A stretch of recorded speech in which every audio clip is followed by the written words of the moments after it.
Bienvenue dans Quatrième Vague, le podcast des thérapies de nouvelle génération qui vous permettent de vous libérer rapidement des poids du passé et de remettre de la joie au cœur de votre vie. Dans chaque épisode, vous découvrirez une ou plusieurs idées pertinentes pour embellir votre quotidien. Je m'appelle Jean-Michel Guret, je suis formateur et psychothérapeute, fondateur de l'IFPEC, un institut consacré aux thérapies de quatrième vague.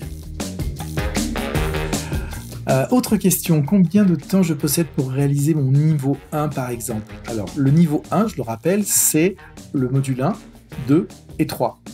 Donc, vous n'avez pas de contraintes, mais si vous voulez vraiment être efficace et profiter au mieux de votre enseignement, moi je vous conseille de suivre le module 1 et le module 2 assez rapprochés et tout de suite de participer aux téléclasses, bien sûr, de poser vos questions, de vous enrichir des réponses et ensuite de vous dépêcher de venir en présentiel pour les 2 journées de présentiel. Comme ça, là, vous pratiquez, vous allez aussi reposer des questions, vous allez vraiment bien vous rendre compte. Et puis après, vous pouvez laisser passer un peu de temps. Alors, en fonction de votre pratique, plus vous pratiquerez entre la fin de votre niveau 2 et le début du niveau 3, mieux ce sera. Vous pouvez laisser passer raisonnablement 2-3 mois pour compléter le module 3, toute la théorie, participer aux téléclasses et revenir passer 2 jours en présentiel. Donc, ça vous permet finalement d'aller relativement vite et en même temps de prendre le temps de l'assimilation. Et puis, autre question, dois-je avoir fini la partie en ligne pour avoir accès au présentiel ? Eh bien, vous n'êtes pas obligé d'avoir tout vu, la totalité. Mais ce que je vous conseille, par exemple, c'est d'en avoir vu au moins la moitié. Vous pouvez laisser de côté toutes les téléclasses, surtout si vous participez à une des téléclasses. Mais les bonus, par exemple, c'est pas la peine. C'est vraiment, j'ai tendance à en rajouter en fait dans les modules en fonction de ce que je trouve pertinent. Mais au départ, pour pouvoir être efficace, il y a on va dire la moitié du module. Par exemple, si vous êtes sur le 1, il faut avoir compris et vu où étaient les différents points. Enfin, si vous êtes inscrit au module 1, 2, 3, je vous conseille de suivre l'intégralité des 5 chapitres sans les bonus du module 1, les chapitres 1 à 4 du module 2, avant de venir en présentiel. Si vous vous inscrivez au présentiel sans avoir suivi la formation en ligne, moi je trouve que ça n'a pas de sens. Parce que vous allez perdre votre temps. Si vous ne savez même pas où se trouvent les points, vous débarquez et vous allez vous retrouver avec des gens qui sont à un niveau beaucoup plus élevé. Donc, voilà mon conseil. Et puis, autre question à laquelle je n'ai pas encore répondu, c'est est-ce qu'il est possible de faire la formation uniquement en ligne ? Alors, pour l'instant, on l'a faite une seule fois. Pendant le confinement et avec les Master 2, on n'avait plus le droit à un moment de faire cette formation en présentiel. Donc, on a réalisé la formation 100% en distanciel avec ces élèves-là. Ok, ils ont déjà un niveau en psychologie déjà assez élevé.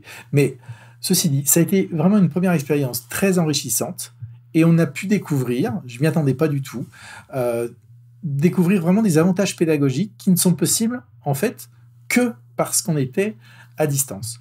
Par exemple, lorsqu'on réalise des exercices en trinôme à distance, eh bien, la plateforme qu'on utilise nous permet de séparer une classe de, mettons, 12 personnes en 4 groupes de 3. Et moi, je peux tourner de trinôme en trinôme. Donc, quand j'arrive, alors j'ai prévenu les personnes au départ, mais quand j'arrive, j'ai coupé ma caméra et j'ai coupé mon micro. Donc, si on est attentif, on voit que j'arrive dans la salle, mais l'idée, c'est de ne perturber le moins possible les personnes qui sont en train de dérouler leur exercice. Pourquoi ? Parce que souvent, en présentiel, à peine on arrive, en tant que formateur, et on voit les gens qui se raidissent, ça y est, c'est certainement que ça leur rappelle des souvenirs pas très agréables en formation. Donc là, on gêne absolument pas le déroulement.